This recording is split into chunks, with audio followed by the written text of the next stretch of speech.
Welcome to dentReviews. Today I'm going to be reviewing the Sony NWZ A17 high resolution audio player. This is going to be a hard review because I basically have a love-hate relationship with this thing, and I'll go into all the details. Mostly love, a little bit of hate. Pretty standard box. Accessories are very basic. It comes with a charging cable and the unit. This is a case that I just made out of a microfiber cloth, which these are very easy to make, by the way. You just stitch around the corner. You can slide that puppy in. It protects it because it's fleece, and I just use that to hold it on. Anyway, so here we go. I have a screen protector that I cut to size and put on this, so let me actually wipe the screen off a little bit. It actually works incredibly well. It's just from a Nintendo DS kit that I got at GameStop for like $6-7, and my wife uses the one screen protector for her screen, and I cut the other one and make it fit this screen. Anyway, so it fits incredibly well. What do I like about this player? Well, first of all, let me just explain. This is a high-res player, so it plays high-res formats, 2496, things like that. It plays AIFF, WAVE, lossless, AAC, MP3. Pretty much all the major formats you're going to need, it throws at it. It does not do DSD files, which I'm not a big fan of that anyway. I think that 2496 is more than enough for the highest resolution quality you're going to be able to discern from audio, and that's a whole nother video.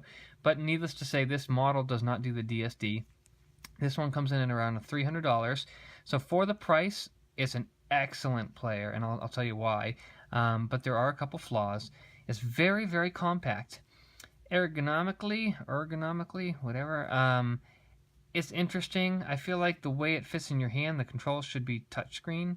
Not because I care. I actually don't like touchscreen on MP3 players. I like physical controls for a lot of reasons. Not that touch is bad, but I like to at least have volume and track controls like skipping, back, forward, pause, that kind of stuff. I like that to be menus that you can control with a physical button, because when you're in the car, you don't have to look away from the road. If it's in your pocket, if you're doing something and you can't or don't want to look at the screen, you don't need to. And I have MP3 players that I've just absolutely loved over the years that have been physical controls, and I've absolutely hated every phone and touchscreen I've used in terms of that necessary physical control situation. When I'm using a phone and I'm sitting here and picking music, that's fine. I have no problem with that. But when it's in the car, I don't want to sit here, unlock my phone, go to the music, slide through, pick it, hope I clicked it right, adjust the volume, slide. I can just do this, and I don't need to look at my player. Anyway, that's another video as well. So what do I like about this player? Sound quality is excellent. Going back to what I was talking about in the Chord Mojo review, I use a switch that I made, which I'll show you in another video, and it's just a discrete analog switch to do double-blind testing for all my audio equipment. Putting this against other audio players, it is reference quality. I can't hear any noticeable difference between this and the Chord or the JDS or the Apogee or any of the interfaces that I use. The one difference I can say that I hear on this, certain earphones, and I stress that, certain earphones have the absolute slightest bit of background hiss. Now that's not uncommon. Even my Sansa Fuse player, which is touted as an exceptionally high quality player, that also has that issue. Not all headphones though. Like I can put the Sony MDR series headphones through this, no noise. I can put the Shure 940 through this, and there's no noise. If I put certain earphones through it, there's no noise. But then every now and then you get a certain model that's just the right type of sensitivity and whatever, and you'll hear just the slightest hiss. Again, it's so low in the earphones that I've tested, and so few, that you would need a switch to really reliably be able to hear that noise compared to a dead silent player like the Mojo. But it's there. So that would be the first flaw. Luckily, the main earphones that I use don't have any issues with this player. But be warned that some earphones may have more hiss than others. I don't know. I don't have all the earphones out there to test. But in general, I've had no earphone that has any substantial amount of noise. The noise has been low enough that I believe most people wouldn't even hear it. However, if you're an audiophile and you're getting this for the high-res, high-quality audio, you may be able to discern that if you have the right earphones. That's just a warning. So that's the number one flaw. while it may work in some situations with some earphones, it may not. Tick, number one. The second issue is that it has a proprietary charging cable, and that drives me absolutely insane. There's no reason for that whatsoever. It uses a standard USB on one side, and it uses a proprietary 30-pin dock style connector, like the iPhone. Not the same connector, but that style with the longer custom proprietary pins. I hate it for so many reasons. One, I believe these are more likely to break. They're more fragile most of the time. It's bigger and bulkier, and it's not easily replaceable. I looked online to buy a spare cable in case I wanted to keep this and this was going to fail, and you can't. You can't even easily go to Sony and get one of these. Your best bet is to go to eBay and hope you find a third-party cable that works, or one of the Sony brand cables by luck. It's not that you can't absolutely find one, but it's just not easy, considering the fact that the player is fairly current. A couple years from now, if this breaks, and it may not even be that long, a couple years from now, it's going to be a lot harder to find this cable when they're already scarce and is now an older player that's been replaced by 50 other Sony models. So I hate that. That was a horrible decision. There's no reason you couldn't fit a micro SD on this ginormous fat bottom here that had plenty of space for this. Why? Because they want it to be proprietary, I guess, but that doesn't even make sense considering the fact that they don't sell the cable. But whatever. So that's strike number two. If you care for the cable, I'd say it seems like a fairly decent cable. It seems pretty similar to most iPod cables, maybe even a little bit more robust on this plastic here, but the connector and the cable in general are fairly standard. If you take care of it, it's probably going to last a while. The clicking of the cable into the device is pretty firm. So what I find is, as you plug it in, there's a little bit of pressure you really have to go against. And then when it snaps in, it's pretty firm in there, which is a very good thing. But getting it out, you have to be careful you pull it straight out and don't put any uneven pressure or pull on the cable or anything like that, because you don't want that extra force required to put it in to, break any of the pins or bend the connector, which I think increases the chance that this cable will either loosen over time, and hopefully that's not a problem, or it will start to fail over time. Again, that's my biggest knock, the cable and the potential hiss. With those things aside, there are some great features to this. I don't want to just give it all negatives. One is, even without the touch sensitive or the more ergonomic layout, you still can use this one-handed. It's just a little bit more awkward. It's easier if you hold it with two hands and do this, but you can do it. It's just you have to kind of hold it half in your hand. The controls are good. It's very reminiscent of the old iPods, the classics. What I don't like about it is it's got a triangle shape, which isn't bad for usability, and it's fine in terms of tactility and everything, but you can't spin it like an iPod. So I'll just give you an example here. If I go into this here, that's my list of music. If I wanted to scan through my music quickly, I can't just scroll through the list. I have to click each individual time to go through the list. Now, you can hold it, and it will scroll up or down in a more, rapid motion. Let me get to a larger list here, and you can see it's pretty quick. It's not the fastest thing in the world, but one other thing that you can do is you can click right and left, and there's an alphabet at the top, and it lets you jump through the alphabet. So that definitely increases the speed, jumping through the alphabet and then scrolling within that letter. I wish I had more music on this, but I've put it all on my other MP3 player, so I won't have to show you that right now. But so for being a physical click and not a scroll wheel, the navigation is surprisingly quick. One good feature is you can have it build a database like an iPod and just navigate through all the ID3 tag generated information, album, artist, etc. But you can also go to a folder view, and when you go to the folder view, you can look at your SD card and your system internal storage, and you can scroll through in here. And what the right and left do in this instance is not an alphabet, rather it just jumps one screen at a time, or whatever's on the screen as far as it can go. So you can jump through screens, or you can hold it and scroll. So it's usable, it's quick, but maybe not as quick as an iPhone or a Sansa player with a wheel, or an old iPod Touch, or iPod Classic, sorry. What I do like about the interface, and I like it a lot of people disagree with this, but I do like the minimalistic aspect of the interface. So if I were to use this to scroll through music, I just pick music, I have my list like an iPod. I like the dark theme, by the way. I go to artist, I click, I go down to the artist I want, I click. It has a little preview of the album, I click, and then if I want to play a song, I pick it, and that's it. So what you get is a very simple, very clean, uncluttered interface that is very, very efficient. Efficient in its performance and efficient in its usability.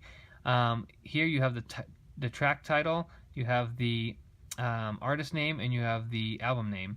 If you want, another thing you can do is click any button, and when you go back, it brings up the track progress, the time, and all that kind of stuff. And there may be another way to pop that up immediately. I'm not really sure. Up and down brings you to like an album view, kind of like the old iPod Touch if you turned it sideways. And then you can hit back if you want to get back. One thing I really like about this player is if you hit Option, you can go to the Detailed Information option. And you can see all the information about the file format, the bitrate, the frequency, the tempo, the file name, and all the general information. I like that a lot. Oh, is that a lossless file? Is it compressed? Well, let me check, and you can look at that.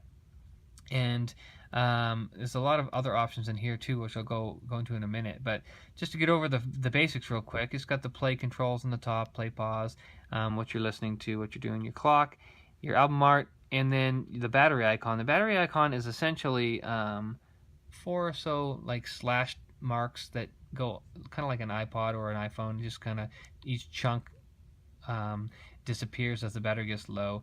The battery on this player is superb. It lasts about 50 hours, and I do not believe that is an exaggeration. I have used this thing as my main player for a week straight, and I listened to a lot of music, and it didn't die. I just went to charge it because it was low. So it's definitely miles beyond any modern device like a phone in terms of music playback. Now you could argue that the iPhone has just as much battery if you're just playing music, but that's if the screen's not fully bright, if you're not using Wi-Fi, if you're not checking your mail, if you're blah blah blah blah blah. So this is a dedicated device. You're only going to be listening to music, so you're going to guarantee yourself that you're going to get 40-50 hours of music with this, and that's awesome. If you go into high-res audio, that might lower it. I'm not sure. I think it might lower it to 25-30 hours, which, again, high-res audio on a phone is going to kill the battery faster, too. So that's still a great amount of battery life. So the interface is excellent, very clean, alphabet scrolling, page scrolling, simple, uncluttered, nice dark theme. You can go through your album, your artist, your genre, your release year, and then playlists are a little bit different, and that's another knock on this player. It does not support standard playlists. You cannot take a playlist and sync it to this device like you would on iTunes with an iPhone, and you can't generate playlists like you would on an iPhone. What you do to create a playlist is you go to an artist, you play the song, or you go to the screen where the song is, you click Option, and you add to a bookmark. It gives you 5 bookmarks. These are basically 5 playlists. Click Add to Bookmark 1, go to another song, do the same thing. And now when you go back to the menu, which you can do quickly by just holding the back button, boop, then you go to the bookmarks and you have your playlists, and you'll see that it's populated with the songs that I added. You can right click on these and you can remove them, you can change the order, or you can send the file to another device over Bluetooth, which is kind of cool, and you can receive files over Bluetooth as well. So the playlists are basically relegated to like a bookmark feature, which is pretty convenient and actually works incredibly well for me to create on-the-go playlists. But there are some stupid decisions that they made. If you want to pick an artist, you can't add that artist to a bookmark. So you would have to go into the artist and add the album. But wait, you can't add the album either. So what you have to do is you have to go to every single song you want and add it to the bookmark. Even the iPhone is a little bit easier to do playlists, but nonetheless, that's the playlist. Take it or leave it, whether you like it or not. That's what you get. There's no alternate way to do it that I'm aware of, other than possibly some weird syncing of some weird playlist files manually. But I have not done that, and I'm not too worried about it. It does do videos and photos, and I'm not even going to get into those because they're pretty useless. It's a pretty small screen, and it really doesn't do well. You can show the quality of the screen isn't that good, but just looking at some of these photos here, and it's not that it's bad. I mean, for its size, it's a pretty good screen. It's not going to get anywhere near the resolution or the quality of an iPhone or anything like that. The screen is just substantially better. But what you get with this screen is, for the size, you get plenty of clarity and color, and it's fairly accurate looking for like an album art or something like that. So, but I wouldn't really use it for photos or videos myself. You can send the photos with Bluetooth, and that's kind of a neat feature too. For Bluetooth, you just use the Bluetooth option here. You can connect to an audio device. I have a clip and I have my car that's Bluetooth, and what's nice about that is it remembers them. All I have to do is go to my car and it turns on, or I come in here and I click it and pick it. Depends on how you have it set up. When you go into a device that you have, it will look for it if you haven't connected to it, and it'll find it and connect to it. I'm not going to do that right now, so let me see if I can go back. Cancel connection. One good thing you can do, I like this function a lot, is you can go into the settings, and you can go into Bluetooth settings, and you can change the connectivity settings and the playback quality. Those two things are incredibly awesome. Playback quality can be prioritized for sound. So if you have it on connection and it's trying to just struggle to get a connection, you can lose audio quality. If you prioritize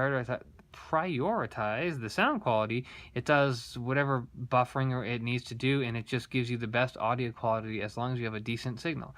So I really like that. No sacrifice in audio quality there, and I've compared it, and it does sound like it does a good job with Bluetooth. So we have an FM radio, which again I don't really use, but it's a nice clean interface, just a simple up and down adjustment of the presets. That's easy. And then it has your playlist, which again I'm not really sure what software is using to sync playlists. It might be like Sony specific software. I don't know. You have to look at that. I don't know what SenseMe is. I don't really care. I don't use podcasts, but it's probably just a basic podcast player that looks like the music player. This will jump back to the play screen, and then anywhere you are other than the play screen, if you hit the option button, you can go to the right and jump back to the playback screen. So that's kind of a nice feature. You can be, scrolling around doing your thing, and then just hit option and go back to the playback screen.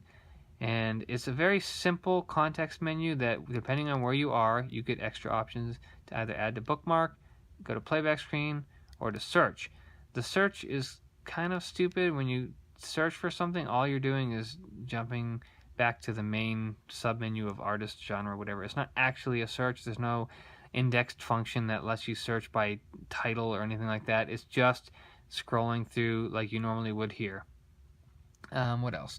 Under the playback options, you have the play mode, which is repeat, shuffle, all that sort of stuff. Let's see if I can get a better picture here. Come on, pause. And then you also have some sound effects. You have upsampling. Whoops. You have hi-rez audio effects. You have, whoops, gotta stop that. Keep clicking too many times. You have clear audio, which I'm not a fan of personally, but if you have certain headphones, it might improve the frequency response. You have sound settings. You have an equalizer.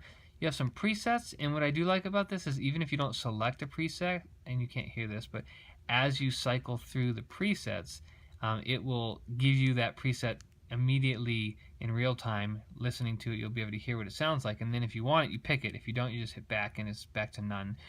You can do a custom, and the custom lets you just do their clear bass, which is a pretty good job at doing like a low sub bass boost without really boosting the whole frequency range up to the mids. I like that. And then you have a couple parametric bands here that you can adjust.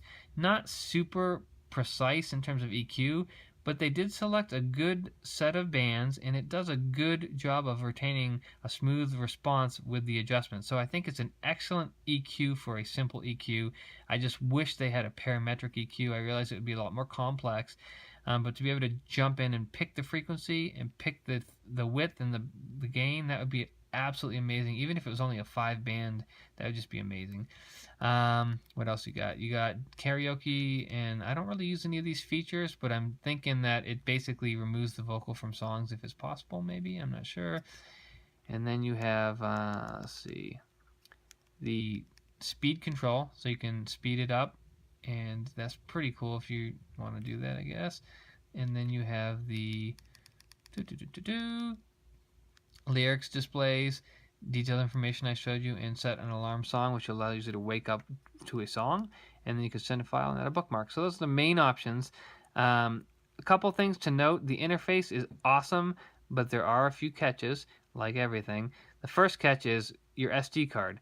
It's got an excellent SD card slot on this thing. I love it. And what I mean by that is, first thing is you have to go into the SD card settings and you have to tell it you're going to remove an SD card or insert an SD card, and it's going to say, "Are you sure?" And you say yes. So what you do at that point is you take your SD card, and this is what I like a lot about this player. It's got a little cap here that you can pull out. It's got like a little thumb area indentation or whatever you call it. And you can also pull it a little further so it hangs out like that. And then when you put this SD card in, it goes in very, very easily. And unlike a lot of players, I can push this in and it clicks in with my finger. There's a light indicator light, which is nice. I didn't have to sit there and use my nail or use a file or anything. It's just easy enough. It's shallow enough indentation there that you can put it in with just a finger. I like that. Okay, once the SD card is in, you can close the little case there, and then you hit back. When you hit back, it's going to create a library, and I don't have any music on this card, so it's fast. That creating a library process sometimes takes maybe 2 minutes. I don't think it's ever really taken more than a few minutes, even for my 90 gigabytes of music on my micro SD card that I normally use. I have a 128 gig micro SD card. This does take that micro SD card, and it works flawlessly. I have no problems with that SD card.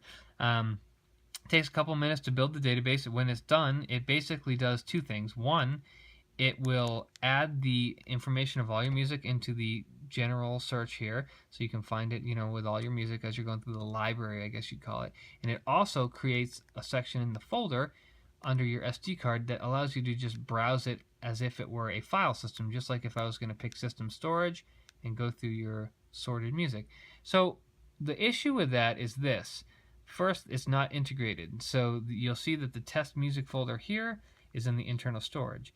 If I had more music on the SD card, it's separate. Now, that's not a bad thing per se, because the way it functions is it's all added to your library, so it is all together in one place. However, sometimes I prefer to search by organized folder. So if I wanted to come in my folders and search, there's no like unified storage, which I understand that from a physical perspective, but like Android sometimes does, it allows you to take an SD card and it extends the storage of your internal player. So if it was all seen as one thing, that would be much more ideal. Even if it had both items like an SD card and internal storage separate, because they are physically different, but then had a third option that lets you simply browse the folder of all of them as one unified device. That would be very nice, because if I store 64 gigs of music on the internal and 128 gig on the external, how do you sort that? If I have all my music and all my genres and they're all mixed together and they're done by artist and album alphabetically, I'm going to have to split it up and then go through, which is not the end of the world, but it is just one small caveat. You can always use the library if that works well for you, and you can always try to sort it well between the two, however it works for you. That's the main flaw between the SD card system, and anytime you do anything with the SD card, remove it, plug it in, anything at all, like sync it, it requires it to recreate the library. Luckily, that does not take that long, but it does require it every time, which can be kind of annoying if I pop out my SD card and I throw it in my laptop SD slot and I just copy one new album onto it because I want to get on the road real quick and hear the new CD I ripped. I pop the card back in. I have to wait for it to rebuild for a couple minutes. Again, it's not the end of the world, but I have a Sansa Fuse with Rockbox on it, and I can stick my SD card in, turn it on, and have it not create a database and never do anything, and I can just simply browse through the folder, which means it's instantaneously available at all times. It's quick, it's easy, and if your music is organized, it's as if you were sorting a database, because it's just our album and artist. Now, that doesn't work for everybody, because you may want to look through your genre and this or that, whatever. Well, you have the option with this. I sometimes wish the SD functionality of players was a little bit more flexible in how you customize it. I wish I could tell this, don't create a database, I don't care, I'm going to use the folder browser. But I can't. Or I wish I could tell it, I don't care if there's new music on my card, don't find it yet, I want to use my player, and when I want to, I could scan for new music. That's not an option.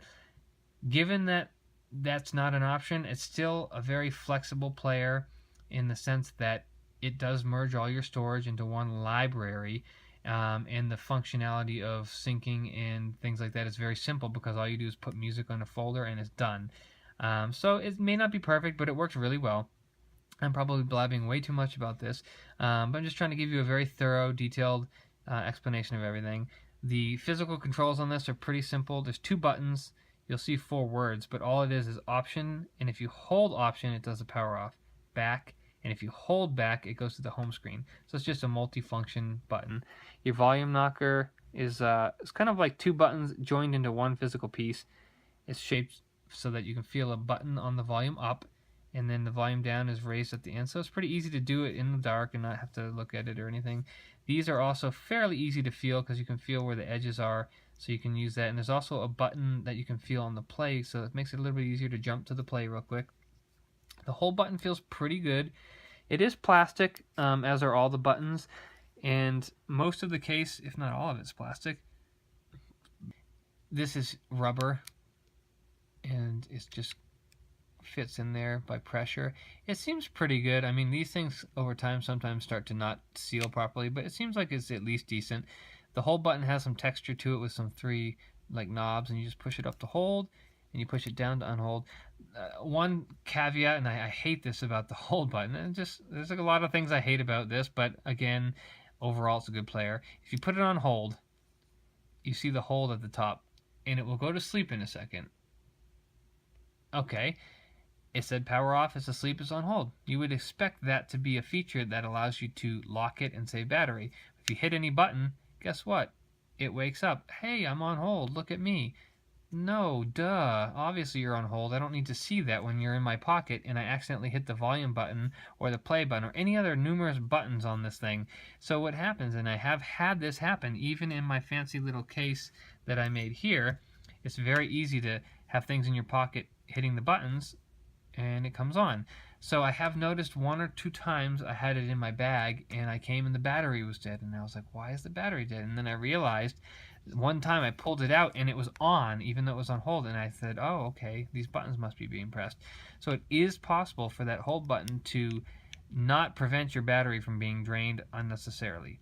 So I would recommend highly that you get a case that covers the buttons, or that you're just very careful about how you store it so that the buttons don't get pressed. Once I found that out, I started keeping this in its case and just held it in my pocket with nothing else in my left pocket. And when I did that, it seems to have no problem. It may turn on now and then, but it doesn't kill the battery. So it's very sleek, it's very light. It's not so light that it feels cheap. It feels like a well-built player, but it's fairly light, it's very small, it's easy to hold. The controls in general are very easy to use. It's pretty easy to use altogether with one hand. You just have to slide it up, kind of hold it on your pinky or something, and then just use the controls. The screen is very good quality for the size and for its purpose. I wouldn't say it's a great media screen, but it does good. You're not going to be able to see it properly looking at this camera recording, but if I was to show you just an album art here and try to zoom in close, you can see it's pretty good. And again, this is just a video of a screen, but it has a good clarity, it's got good color, and it does pretty well.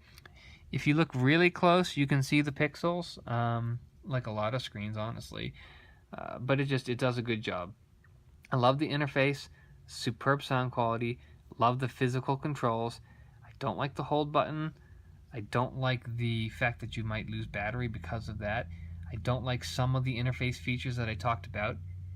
The price is a little steep for it not being perfect, but really, given that it's a high-res player that has a crap load of storage, really flexible, really good interface, it's really not that bad. I would say that it's definitely worth it if you don't have an MP3 player or you don't have a dedicated MP3 player and you want one. I would highly recommend this player if your headphones work well with it. It's probably not going to power the most demanding headphones out there. It's not a powerful amplifier. It's a high quality amplifier, but I'm just going to say it's roughly the volume output of something like an iPhone 6 or a Samsung S6, within up or down, small percentage. It's probably a little less powerful than some, but really, if you were to compare music at high volume with an in-ear monitor, they're both gonna get you to beyond what you need for volume, and they're gonna be very close to each other, like an iPhone and the Sony. But compared to other players or amplifiers that are designed for bigger headphones, over-ear headphones, this is not really going to power some of those to the best of its ability. It can power the Shure SR940 with no problem, and that's an over-ear, but that's a fairly sensitive over-ear, so it doesn't require as much power. So, you know, you may want to do a little bit of research based on what your listening habits are and your headphones are, but that's kind of the lowdown on the A17. I've tested this again with a blind test and other players, and other than the hiss, which even with the hiss in certain earphones, once you're listening to music, it's indistinguishable from another source. Is that true in totality? In other words, I talked about this in my Chord Mojo review. Is it possible that overall having that hiss in the player's background, you know, affects the overall audio quality? You may say yes. However, some would argue that there's not enough ability to hear dynamic range in the human hearing to determine if there's hiss or not once the music is playing. I'd have to agree, and for the most part, that in my double-blind testing, as far as I can tell, I cannot distinguish between this and an iPhone 6, even though the iPhone 6 may have less noise when there's no music playing and I listen carefully. Could that attribute to varying quality over time, listening to a song, you know, over the course of time and the different dynamics? Maybe. But if anything, I actually have had the impression, listening to this on its own, that this was higher quality than other players. In blind testing, I found that that's not reliably true. I can't tell that. I find that 50% of the time, on average, I can't guess which is which, the iPhone or the Sony. And I don't know if that has to do with this long-term listening versus using a switch to compare, and I don't believe so, because I switch immediately and I switch over long periods to kind of get a different feel for the differences. But sometimes I just feel like there might be a difference, and other times I don't. It's sort of like the Chord Mojo is pretty much in the same ballpark as that. If you watch that review, is that basically I feel like sometimes I believe they are better subjectively, but I can't objectively prove it. What does that mean? Well, for the most part, that means there's probably not a big enough difference for anyone to really worry about it. If you're incredibly being critical and you really, really care, okay, maybe you want that, 2% difference. But I would probably not care if you gave me this or an iPhone. I would not know the difference. The difference primarily would be that this supports more formats, and I could play those more easily without having to deal with anything. And the interface and the user flexibility is a little bit different on this than an iPhone. Quality-wise, I'd say this is reference. Minus potential hiss with certain earphones, if you have a set that does not generate hiss, I believe this would be a reference MP3 player. So I give it very high quality marks for sound quality. I give it very high marks. Excellent physical construction, size, ergonomics. The functionality is just fairly good with a little bit of the caveats that I mentioned. You can sync it with a Mac or a PC.